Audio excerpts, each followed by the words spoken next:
This is Real News Media TV, coverage you can trust. Please like, share, subscribe, and hit the notification bell. Select all for daily news updates. Good afternoon, my Real News Media TV family. Welcome back to the channel for another news update for August the 25, 2023. And in the news this afternoon, uncertainty in education sector as schools struggle to fill vacancies. With just a week to go before the start of the new academic year, there is uncertainty in the education sector as school administrators struggle to replace teachers who have taken up more lucrative jobs overseas. Linvern Wright, president of the Jamaica Association of Principals and Vice Principals, says the number of teachers resigning has increased significantly in the last few days. Mr. Wright, who is also principal of William Knibb Memorial High School in Trelawney, says 13 teachers have resigned from his institution between July 31 and August 24 this year. I saw in our principal's group yesterday where it seems that because people have been paid now, the resignations are coming in fast and furious among schools. That's one of the things that we're really trying to do as principals, to ensure that we get teachers to replace the ones that have left. There's one principal who got something like 7 resignations 2 days ago. I mean, he spoke to me about it. So, and it's one of the discomforts I have with the utterances of the minister in relation to that. I don't think you should speak before you have all the information. You have all the information at the end of August. Speak to it in that regard, because you might have to correct what you say, given what is happening.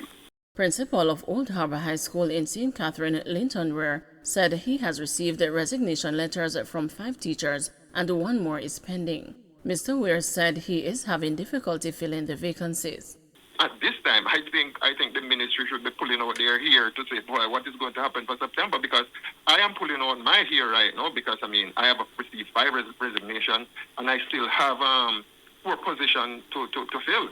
There's 2 mathematics positions to fill, there's a physics position to fill, there's a visual arts position to fill. And will we be able to fill them? Because we have been advertising every day and persons are not responding to the advertisement. So I am very, very concerned, and I think the ministry should be concerned, because this is just one school, and I've been watching the principal group in terms of the advertisement put forward in the principal group, and it is a lot. In the meantime, the National Parent-Teacher Association of Jamaica is concerned that the scramble to fill vacancies within a timely manner could have grave implications for students preparing for external examinations. NPTAJ President Stuart Jacobs believes the government should implement measures such as a quota system to counter the migration of teachers.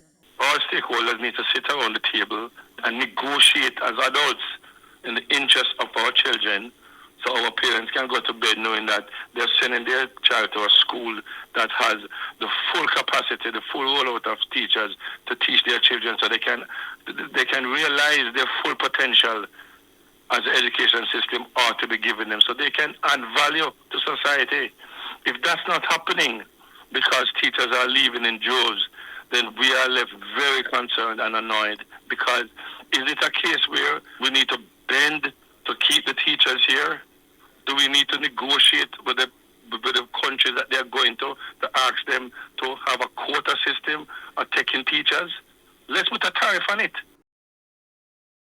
Shortage in transport sector could spell chaos for back-to-school season starts.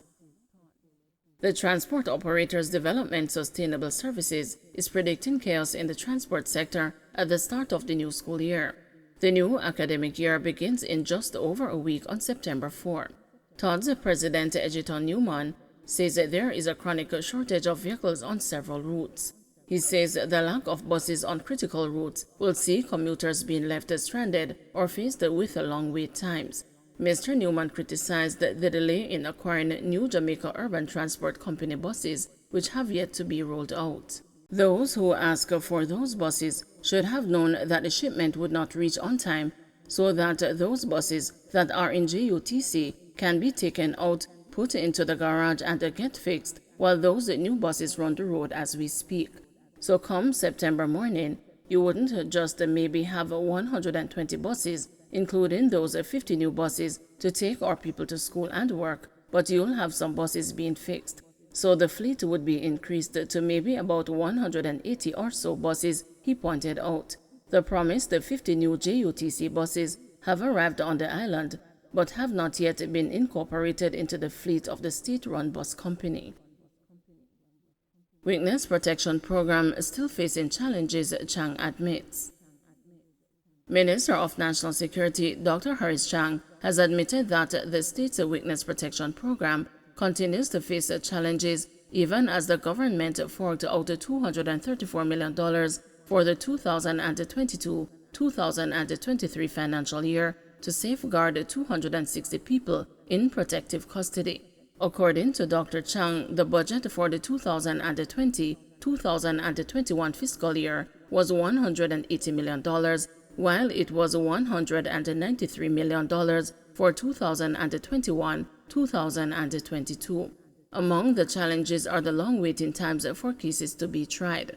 Dr. Chang told the news that the government spent $10 million in safeguarding a witness and his dependents in 2022-2023. The challenge you have with it is we are still a small community and it does cost a lot and take a lot of attention to protect them. But most of the witnesses have a relationship with the gangs and you have to protect them from being identified, and it means people, individual and dependents, lose their sense of identity and their purpose and their entire social network, and that can be very traumatic on individuals.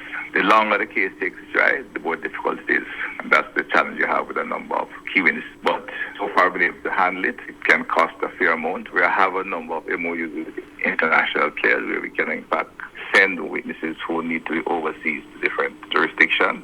But of course, they have to return and do their work in the court, and then we try to relocate them permanently, whether here or overseas.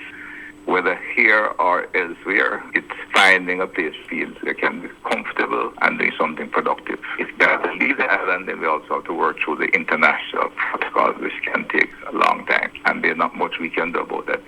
We can push hard, we raise it to the most serious level, so it can go from the regular inter-agency in the bureaucracy until it may have to reach the ministerial level. But whatever you do, you have to respect the partners' protocols and processes. That is really the challenge you face in dealing with this protection program. The most comfortable host you're in will become uncomfortable because you're there for a long time. You're not doing your normal work. You don't have your normal friends. You don't even have the relationship you have with most of the people around you. And where you are, you cannot identify yourself at all. So complaints will come up the system. What we seek to do, I said, is respond to their needs, both in terms of emotional support from the professionals within the unit, as well as the individuals who are involved in the cases, such as senior police officers and prosecutors, who have to keep them engaged and give them reassurances. At the end of the day, their number will complain of peculiarities. But I'd say from a personal point of view, they are treated well, but you're going to get complaints because you cannot satisfy everything. You have had individuals who will, look, we're taking care of the families, right? And their relationship will vary within that family structure. Sometimes you're looking after a wife and a girlfriend.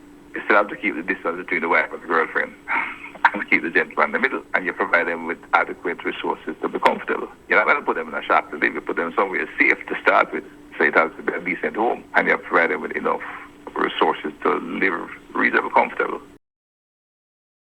Don't forget to like, share, subscribe, and hit the notification bell. Select all for daily news updates.